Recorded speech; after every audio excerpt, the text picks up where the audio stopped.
আজ দশভুজা সিরিজের দ্বিতীয় পর্বে ভারতের উত্তর পূর্ব অংশের এক দুর্গার কথা বলবো। তার নাম উমা ছেত্রী। আমরা অনেকেই হয়তো জেনে গেছি তার নাম এখন।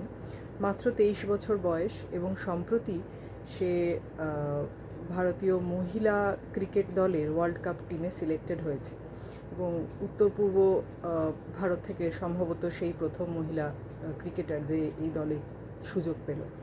তো তার জীবনটাও খুব একটা গোলাপের পাপড়ি আস্তীর্ণ ছিল না। ছোটোবেলায় মাত্র 3 বছর বয়সে মা দেখেছিলেন যে মেয়ে পাড়ার দাদা দিদিদের সঙ্গে ক্রিকেট খেলছে, তো তিনি হাতে ধরিয়ে দিয়েছিলেন একটা প্লাস্টিকের ক্রিকেট ব্যাট।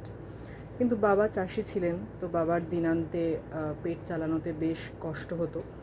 তো স্থানীয় দুজন কোচের কাছ থেকে তালিম নেওয়ার পরে, মানে খেলা শেখার পরে, তিনি চোখে পড়ে গেছিলেন ওই ডিস্ট্রিক্টের, মানে যে জেলাকে রিপ্রেজেন্ট করেছিল উমা, গোলাঘাট ডিস্ট্রিক্ট আসামের, সেই ডিস্ট্রিক্ট ক্রিকেট অ্যাসোসিয়েশনের যিনি ট্রেজারার অজয় শর্মা, তার সামনে। মানে তিনি ওকে খুঁজে পেয়েছিলেন, একটি ক্রিকেট ম্যাচে দেখে ওকে খুঁজে পেয়েছিলেন এবং ওনার দৌলতেই উমার আন্তর্জাতিক ক্রিকেট কেরিয়ার শুরু হয় এবং অনেক কিছুতেই ও নিজেকে দেখানোর সুযোগ পায়।